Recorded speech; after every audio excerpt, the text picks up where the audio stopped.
बिट्टू की शादी लवली से हुई थी। बिट्टू भारत के बाहर विदेश में कहीं काम करता था और अच्छे पैसे कमाता था और वहां से पैसे अपने घर भेजता था। शादी के बाद वह अपनी बीवी को अपने साथ ले जाना चाहता था और उसके माता पिता ने उसकी बीवी को नहीं जाने दिया और बोला, वाह, अपनी बीवी के आते ही रंग बदल लिए। तुम अपनी बीवी को लेकर चले जाओगे तो हमारी जिम्मेदारी और परिवार की जिम्मेदारी कौन उठाएगा। तो बिट्टू ने बोला, जैसे मैं पैसे भेजता था वैसे ही पैसे भेजता रहूंगा। तो बिट्टू के माता पिता ने बोला, नहीं, जब तुम अपनी पत्नी को लेकर भारत से चले जाओगे तो तुम्हें हमारा कोई ख्याल नहीं रहेगा। तुम्हारी पत्नी यहीं रहेगी, तुम जाओ और साल की छुट्टी में आ जाया करना। बिट्टू को कुछ समझ में नहीं आया। आखिरकार उसे लवली को भारत में छोड़कर जाना पड़ा और उसके पास कोई चारा भी नहीं था। माता पिता से लड़ने की हिम्मत उसके पास नहीं थी। बिट्टू तो लवली को अपने घर में छोड़कर चला गया। लवली के घर में उसके सास ससुर और एक देवर था। लवली के ऊपर पूरे घर के काम की जिम्मेदारी आ गई। उसके सास ससुर और देवर उसे कुछ भी नहीं समझते थे और दिन भर उससे नौकरों जैसा काम करवाते थे। कभी अगर बिट्टू का फोन आता तो वह लोग ही बात करते, लवली को बात तक नहीं करने देते और यदि लवली बात करती तो वह लोग सामने ही खड़े रहते, उसे अकेले कभी कोई बात नहीं करने देते। लवली को समझ में नहीं आ रहा था कि बिट्टू को यहाँ की सच्चाई कैसे बताए। लवली इंतजार करने लगी कि बिट्टू जब भारत आएगा तो वह उसके साथ हर हाल में चली जाएगी, क्योंकि इन लोगों के साथ रहना आसान नहीं था। लवली को बस एक नौकर समझते थे, उससे ज्यादा कुछ नहीं, और उससे दिन भर गधा मजदूरी करवाते थे। उसके बाद भी उससे दो शब्द प्यार के नहीं बोलते थे। इस बार बिट्टू भारत आया तो लवली ने सोचा बिट्टू को सारी बातें बताएगी और कुछ भी हो वह इस बार भारत में अकेली नहीं रुकेगी। लेकिन बिट्टू के घर वाले बहुत ही शातिर थे। वह बिट्टू को लवली के साथ कम से कम वक्त गुजारने देते थे। बिट्टू को दिन में तो लवली से बात करने का बिल्कुल वक्त नहीं मिलता था। रात में भी काफी रात तक हो जाने के बाद वह बिट्टू को उसके कमरे में जाने देते थे। उस वक्त तक इतनी थकान हो गई रहती थी कि कुछ भी बात करने का दिल नहीं करता था। लवली को कभी मौका नहीं मिला कि वह इन लोगों की सच्चाई बिट्टू के सामने लाए, पर फिर भी उसने एक दिन मौका पाकर बिट्टू से कहा, मैं भारत में अकेले नहीं रहना चाहती, मैं तुम्हारे साथ जाना चाहती हूँ, प्लीज मुझे अपने साथ ले चलो। तो बिट्टू ने इस बारे में अपने घर वालों से बात की, लेकिन इस बार भी वही बवाल मच गया और बिट्टू चुप हो गया। लवली को समझ में आ गया था कि बिट्टू पूरी तरह से अपने घर वालों के बस में है और उनके खिलाफ नहीं जा सकता, क्योंकि बिट्टू के पास अपनी माँ बाप से बात करने तक का दम नहीं था। लवली को बहुत अच्छे से समझ में आ गया था कि उसकी जिंदगी खराब हो चुकी है। उसकी शादी एक ऐसे व्यक्ति से हो गई है जिसकी जबान अपने माँ बाप के आगे नहीं खुलती, भले ही उसकी बीवी की जान चली जाए। इसलिए लवली ने सोच लिया था कि उसकी सारी जिंदगी अब ऐसे ही गुजरेगी। लेकिन इस बार बिट्टू ने लवली को एक फोन दिला दिया था और बोला, तुम मुझे फोन कर लिया करना जब भी जरूरत हो। लवली को लगा चलो इतना तो किया, पर उसके ससुराल वालों को यह बात भी पसंद नहीं आई और बिट्टू के जाने के कुछ दिन बाद ही उन्होंने लवली के ऊपर उल्टे सीधे इल्जाम लगाने शुरू कर दिए कि पता नहीं वह फोन पर किस किस से बातें करती रहती है। उन्होंने बिट्टू को फोन करके लवली के खिलाफ भड़काना शुरू कर दिया और बोला, तुमने उसे फोन क्या दिला दिया, उसके तो पर निकल आए हैं, तुम तो यहाँ रहते नहीं हो, पता नहीं वह किसके साथ दिन भर फोन पर बातें करती रहती है, तुमने अपने पैर पर कुल्हाड़ी मार ली है। और बिट्टू को लवली के खिलाफ इतना भड़काया कि बिट्टू ने को लवली से नफरत सी होने लगी। उसने लवली का फोन रिचार्ज करवाना बंद कर दिया और लवली से बात भी बहुत कम कर दी। लवली को समझ में आ गया था कि वह नर पिशाचों के घर में ब्याह दी गई है, उसे अब वह चैन से नहीं रहने देंगे, बल्कि किसी न किसी दिन उसे खा ही जाएंगे। और उसका पति किसी लायक नहीं है, न ही उसके पास हिम्मत है अपनी बीवी के लिए आवाज उठाने की, न ही अपनी बीवी के लिए गलत बातें सुनकर उसका विरोध करने की हिम्मत उसके अंदर है। लवली ने अब बिट्टू से एक दूरी बनाकर रखने में ही अपनी भलाई समझी। इस तरह से कई वर्ष गुजर गए। लवली के देवर की भी शादी हो चुकी थी। लवली की दो संतानें थी, एक बेटी और एक बेटा। और उसके देवर की भी 2 संतान हो चुकी थी, एक बेटी और एक बेटा। अच्छा खासा कमाता था उसका देवर, फिर भी घर में बड़ा भाई कमा कर खिला रहा हो और सारे खर्चे उठा रहा हो, तो अपना दिमाग लगाने की जरूरत ही क्या थी। वह अपने सारे पैसे बचाता था और जो पैसे बिट्टू बेचता था उन सारे पैसों का हिसाब वह रखता था और सबके खर्चे वही चलाता था। देवर ने चालाकी से अपने बच्चों को बहुत बड़े प्राइवेट स्कूल में पढ़ाया और लवली के बच्चों को सरकारी स्कूल में डाला। लवली के पति के पैसों से उसी के बच्चे नहीं पढ़ पाए और देवर के बच्चे अच्छे बड़े स्कूलों में पढ़कर आगे बढ़ गए। लेकिन कोई फायदा नहीं था इन सब बातों का, क्योंकि बिट्टू को कुछ भी समझ में नहीं आ रहा था। आज तक लवली के सास ससुर और देवर उसे कुछ समझते नहीं थे। देवरानी भी जब से आई थी यही सब देख रही थी। वह भी लवली को कुछ नहीं समझती थी, बल्कि नौकरों की तरह उससे काम करवाती थी और लवली के बच्चों की भी कोई औकात नहीं थी। उस घर में भले ही सारा पैसा लवली के पति और उसके बच्चों के पिता का था, जिससे वह सारे मजे कर रहे थे और उसी की पत्नी और बच्चे उसी घर में खून के घूंट पीकर रह रहे थे। पर जब पिता ही नकारा हो और उसने कभी अपने बीवी बच्चों के बारे में सोचा ही ना हो, सिर्फ अपने माँ बाप और माँ बाप के बच्चों के बारे में सोचा हो, ना कि अपने बच्चों के बारे में, तो ऐसे पति या पिता से क्या उम्मीद करनी। लवली के बच्चों ने तो कभी अपने पिता के करीब रहे भी नहीं थे, इसलिए वह अपने पिता से ज्यादा बातें भी नहीं करते थे, क्योंकि उनके बीच में संतान और पिता वाला लगाव था ही नहीं।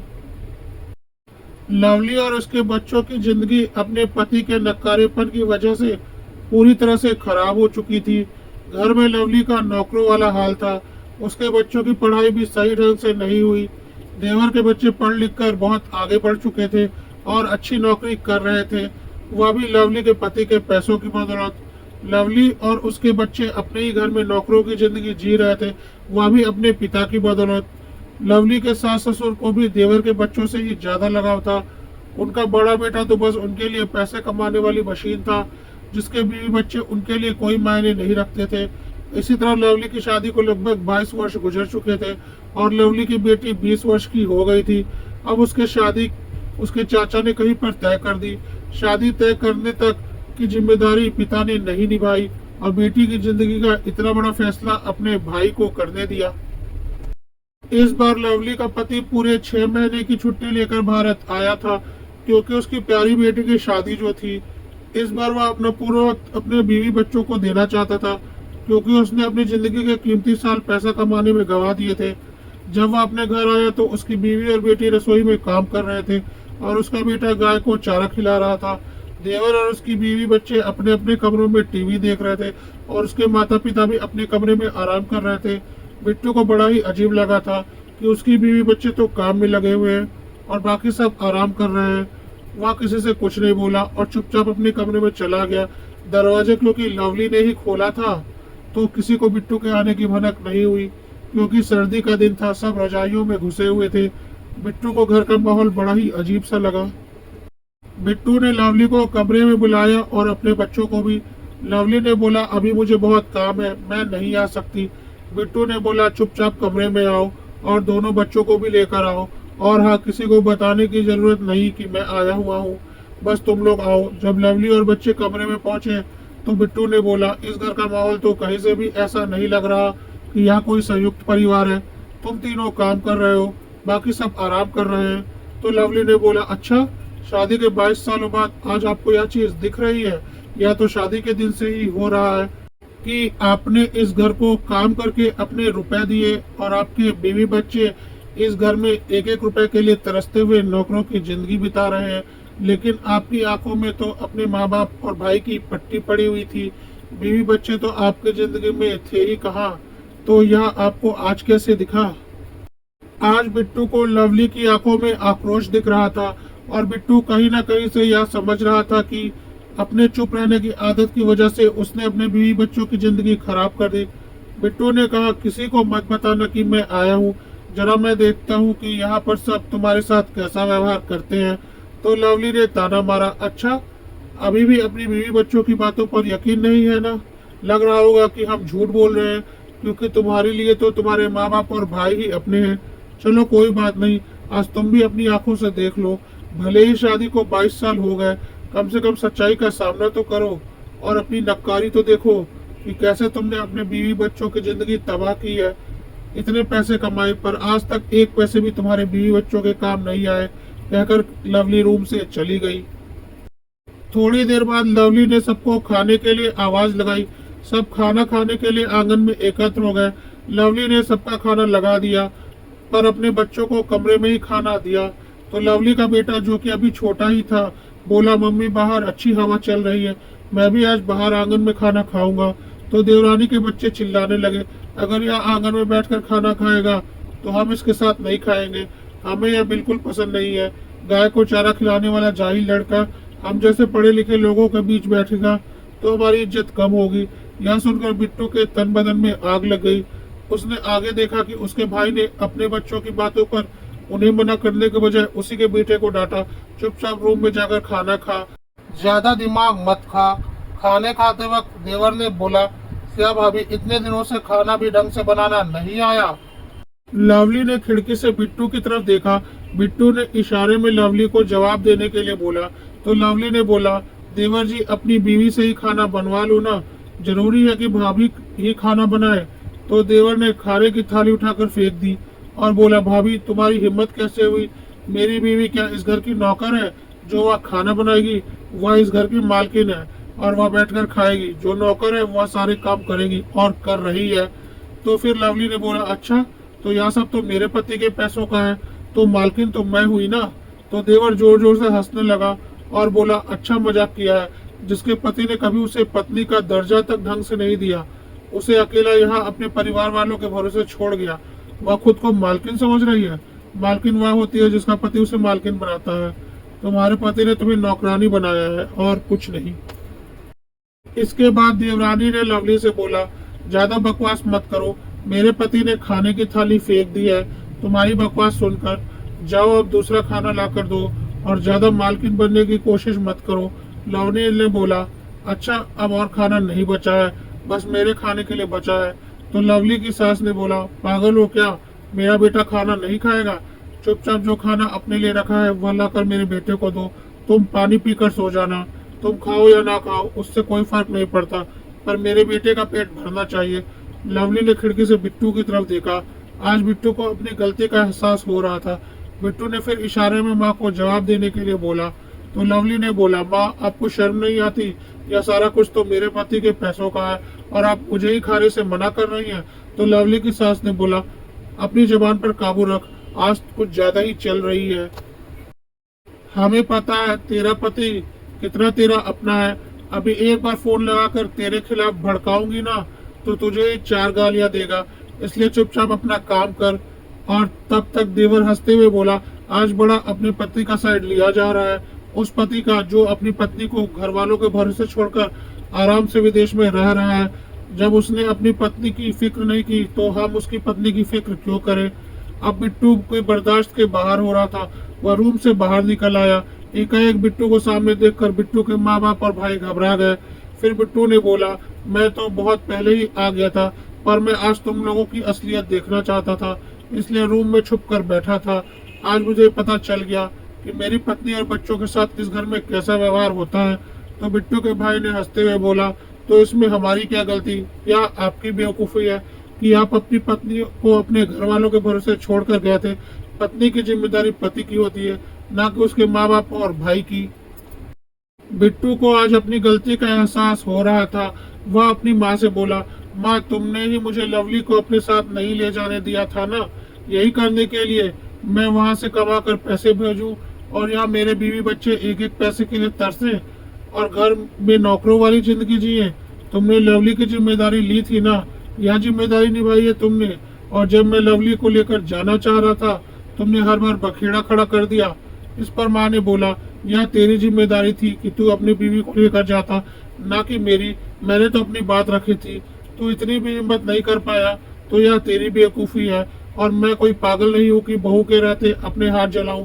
हमारे घर में रहती है तो हमारा काम तो करना ही पड़ेगा, मुफ्त का खाना बैठकर थोड़ी ना खाएगी। तो बिट्टू ने कहा, मुफ्त का खाना? इस घर में जो भी खाना आता है वह मेरे पैसों का होता है, यानी कि लवली के पति का। तो माँ ने बोला, कैसा पति, कौन सी पत्नी? मुझे तो कभी नहीं लगा कि तुम दोनों पति पत्नी हो। पत्नी से ज्यादा तो तुमने हमारी बातें मानी है। अब बिट्टू ने बोला, मुझे अभी इन बातों पर कोई बहस नहीं करनी। मुझे पता है तुम लोगों की बातों से मैं नहीं जीत पाऊंगा। यदि ऐसा होता तो मैं लवली को शादी होते ही लेकर चला गया होता। जब मैं शादी के सालों बाद अपनी बीवी को यहाँ से नहीं निकल पाया तो मुझे पता है मैं तुम लोगों से बातों में कभी नहीं जीत पाऊंगा। लेकिन हाँ, अब लवली और बच्चे मेरे साथ ही रहेंगे और यहाँ नहीं रहेंगे। इस बार मैं उन्हें अपने साथ लेकर जाऊंगा और बेटी की शादी भी पहले मैं जाकर देखूंगा कहाँ पर तय की गई है और किसके साथ तय की गई है। यदि मुझे सही लगा तभी बेटी की शादी होगी, नहीं तो मेरी बेटी भी मेरे साथ ही जाएगी। और हाँ, मुझे बहुत जोर की भूख लगी है, तो अपनी छोटी बहू को बोलकर मेरे लिए खाना बनवा दो। मेरी बीवी तो इतने सालों से खाना बना ही रही है, कुछ दिनों छोटी बहू के हाथ से भी काम करवा लो। माँ ने अपने छोटे बेटे की ओर देखा तो छोटा बेटा जोर से बोला, मेरी बीवी कोई तुम लोगों की नौकर नहीं है जो तुम्हारे लिए खाना बनाए। वह इस घर की मालकिन है, मैंने उसे हर सुख सुविधा दी है और मैं तुम्हारी तरह बेवकूफ नहीं हूँ कि भाई की नौकरगिरी अपनी बीवी से करवाऊं। बिट्टू के तो होश उड़ गए भाई की बातें सुनकर। अपनी बीवी से जिंदगी भर भाई की गुलामी करवाई और आज भाई की बीवी से खाना बनाने के लिए बोला तो भाई ने यह जवाब दिया। अब बिट्टू को समझ में आ चुका था कि उसने अपनी जिंदगी की कितनी बड़ी गलती की है। उस वक्त उस ज्यादा बहस करना उसे सही नहीं लगा और वह अपने कमरे में चला गया। लवली ने अपना और बिट्टू का खाना लिया और कमरे में चली गई। उसके बाद बिट्टू ने बोला, इस बार मैं लंबे समय के लिए आया हूँ, तुम्हारा और बच्चों का वीजा पासपोर्ट बनवा लूंगा और तुम्हें साथ में लेकर जाऊंगा। लवली ने बोला, हमारी बेटी की शादी जो तुम्हारे भाई ने तय की है मुझे बिल्कुल पसंद नहीं। मैंने इसलिए कुछ नहीं बोला कि तुम कुछ सुनते नहीं थे, पर लड़का बिल्कुल अच्छा नहीं है। लड़का क्या है, वह बुढ़ा है, पर तुम्हारे भाई को तो बस अपनी जिम्मेदारी से हाथ झाड़ना था, इसलिए कहीं भी बेटी की शादी तय कर दी। पता था कि तुम कुछ नहीं बोलोगे। इसी का फायदा इन लोगों ने जिंदगी भर उठाया है और अपने बच्चों को तो पढ़ा लिखा कर काबिल बना लिया। हमारे बच्चों को तो सरकारी स्कूल में पढ़ाया और उसके बच्चे बड़े प्राइवेट स्कूल में पढ़े हैं। बिट्टू ने बोला, हाँ लवली, मुझे पता है मुझसे बहुत बड़ी गलती हो गई जिसका खामियाजा मेरा परिवार भुगत रहा है। मैंने अपने कमाई के पैसों से का बहुत बड़ा हिस्सा अपने परिवार वालों पर लगा दिया और मेरे बीवी बच्चों को उसका 10वां हिस्सा भी नहीं मिला। पर अब यह गलती हो चुकी है और इसके लिए मैं माफी मांगने के अलावा कुछ नहीं कर सकता। पर आगे मैं कुछ गलत नहीं होने दूंगा, इसका मैं भरोसा दिलाता हूँ। बस अब तुम मुझ पर सब छोड़ दो। लवली को पहली बार ऐसा लगा कि उसके पति ने उसे पत्नी का सम्मान दिया है। वह पहली बार चैन की नींद सो रही थी। अगले दिन सुबह बिट्टू ने लवली को कोई भी काम करने से मना कर दिया और बोला, जिसे भूख लगी है वह खुद बनाकर खा ले और लवली कोई काम नहीं करेगी और यदि खाना बनाएगी तो सिर्फ मेरा और मेरे बच्चों का और अपना खुद का और किसी का नहीं। लवली के सास ससुर ने बोला, क्यों, हमारा भी नहीं? तो बिट्टू ने बोला, नहीं, पिछले 22 सालों से तो वही सास ससुर को खिला रही है, क्या छोटी बहू 22 दिन भी नहीं खिला सकती? इस बार आपके इमोशनल ड्रामे में मैं नहीं आने वाला। लवली के सास ससुर को लग रहा था कि बिट्टू ज्यादा दिनों तक लवली का साथ नहीं देगा और अपने माँ बाप के पास वापस आ जाएगा, इसलिए उन्होंने फालतू का ड्रामा जारी रखा कि बस इस बुढ़ापे में हाथ जलाओ तो खाना मिलेगा, नहीं तो भूखे ही मर जाओ। लेकिन बिट्टू और लवली पर कोई फर्क नहीं पड़ रहा था। लवली ने 4 लोगों का खाना बनाया और अपने रूम में लेकर चली गई। देवर देवरानी भी यह देखकर हैरान थे कि लवली ने सास ससुर को भी खाना नहीं दिया। सास ससुर ने बोला, चलो अब यह लोग तो नहीं करने वाले, अपनी बीवी से बोलकर कुछ खाना बनवा लो, भूख लग रही है। तो छोटी बहू ने बोला, मेरे बस का नहीं है चूल्हा चौका करना, ऊपर से इतने लोगों का, अब आज खाना नहीं बना तो चलो मैं किसी तरह से 4 लोगों का खाना तो बना लूंगी, पर आप दोनों का खाना मुझसे नहीं होगा, मैं इतना काम नहीं कर सकती, आप लोग अपना इंतजाम कर लो। कहकर उसने भी अपने पति और बच्चों के लिए खाना बनाया और अपने रूम में चली गई। सास ससुर देखते रह गए। सास ने फिर जाकर बिट्टू के आगे अपना इमोशनल ड्रामा शुरू किया कि क्या जमाना आ गया है, बेटे बहू बैठकर खा रहे हैं और माँ बाप भूखे बैठे हैं। बिट्टू ने जवाब दिया, जब बहू भूखी बैठी रहती थी और माँ बाप खाते थे तो खाना हजम हो जाता था। बिट्टू की माँ को समझ में आ गया कि बिट्टू अब उसके बहकावे में आने वाला नहीं। फिर उसने खुद जाकर अपने और अपने पति के लिए किसी तरह से खाना बनाया। आज उसकी समझ में आ रहा था कि इतने दिन तक उसने कितने आराम की जिंदगी काटी है और जिसकी वजह से आराम की जिंदगी काटी है कभी उसकी कद्र नहीं की। शाम में गांव में किसी की शादी थी जिसमें सारे परिवार को जाना था। बिट्टू ने देखा उसका भाई और उसकी पत्नी ने बहुत अच्छे कपड़े पहने थे और उसके बच्चों ने भी लाजवाब कपड़े पहने थे। बिट्टू के भाई की पत्नी तो जेवरों से लदी हुई थी, लेकिन लवली ने एक भी ढंग का कपड़ा नहीं पहना था, ना ही उसके बच्चों के पास एक भी ढंग का कपड़ा था। उन लोगों ने बहुत साधारण कपड़े पहने थे और जेवर के नाम पर लवली ने कुछ भी नहीं पहना था। तो बिट्टू ने बोला, तुम लोगों ने अच्छे कपड़े क्यों नहीं पहने? तो लवली ने बोला, क्या तुमने कभी दिलवाया है? तो बिट्टू ने बोला, क्यों, इतने पैसे तो भेजता था, तो नहीं खरीदे क्या? लवली ने बोला, पैसे तुम अपनी माँ को भेजते थे, जिसे तुम्हारा भाई इस्तेमाल करता था, और जो पैसे रखता है उसने अपने परिवार की जरूरत के हिसाब से उन्हें इस्तेमाल किया है। हमारे पास तो यही थे, जो था वह पहन लिया। कभी अपनी बीवी को रुपए नहीं भेजे तो रुपए का हिसाब अपनी माँ और भाई से लो। और तुम्हारी भाई की पत्नी ने जो इतने जेवर पहन रखे हैं वह तुम्हारे भेजे रुपयों से ही बचा कर लिए गए हैं। उसके महंगे कपड़े भी उन्हीं रुपयों से खरीदे गए हैं। भले ही रुपए तुमने भेजे, पर इस्तेमाल उसे किसी और के परिवार ने किया है। तुम्हारे परिवार के पास यही है। और हाँ, तुम्हारा भाई भी यहाँ अच्छा कमाता है और अपने सारे पैसे बचाकर उसने एक बहुत बड़ी कोठी खरीदी है, जिसमें वह कुछ समय बाद अपनी पत्नी के और बच्चों को लेकर शिफ्ट हो जाएगा, क्योंकि उसके कमाए पैसे तो कभी खर्च हुए ही नहीं। उन पैसों से उसने करोड़ों की कोठी खरीद ली और अपनी बेटी की शादी भी एक करोड़पति खानदान में तय की है, जो कि कुछ सालों बाद होगी। और तुम्हारी बेटी की शादी एक भिखारी से तय कर दी है। जाकर एक बार उसे देखा ना, तुम्हें तुमसे कम उम्र नहीं होगी उसकी, और ऊपर से काम धंधा भी कुछ खास नहीं करता, बस दिन भर दारू दारू पी कर पड़ा रहता है। सोच लो, क्या देखकर तुम्हारी बेटी की शादी तय की है? इससे तो अच्छा होता कि अपनी बेटी को जहर देकर मार दो। बिट्टू को यह सब सुनकर बहुत गुस्सा आ रहा था। उसने बोला, चुप करो, अपनी बेटी के बारे में ऐसा क्यों बोल रही हो? लवली ने बोला, मैं तो बोल रही हूँ, तुमने तो इतने सालों में ऐसा कर दिया है कि तुम्हें इसका अंदाजा भी नहीं है। बिट्टू ने बोला, अच्छा छोड़ो, अभी हमारी बेटी की शादी में वक्त है, और जब तक मैं नहीं चाहूंगा उसकी शादी नहीं होगी। तुम उसकी चिंता मत करो। यह सुनकर उसकी बेटी भी बहुत खुश हुई। बिट्टू ने बोला, तुम टेंशन मत लो, मैं यहाँ पर पैसे मैंने जरूर भेजे हैं, पर जितने पैसे मैं यहाँ पर भेजता था उतने ही पैसे वहाँ पर मैं अपने बैंक अकाउंट में भी रखता था, तो मेरे पास अभी भी पैसों की कोई कमी नहीं है। पर मुझे इसका अंदाजा नहीं था कि माँ बाप की बातों में आकर मैं अपना परिवार उनके भरोसे छोड़ रहा हूँ, तो मेरे परिवार का यह हश्र हो रहा होगा। यह मेरी गलती है और इसके लिए मैं जितनी भी माफ़ी मांगू कम है। पर हाँ, अब मैं तुम लोगों की ज़िंदगी खुशनुमा बना दूंगा, यह मेरा वादा है। चलो अब जल्दी तैयार हो जाओ, शादी में जाने से पहले हम मार्केट होकर आते हैं। लवली ने बोला, इतनी जल्दी कैसे होगा? बिट्टू ने बोला, सब हो जाएगा, तैयार तो तुम लोग हो ही, बस चलो।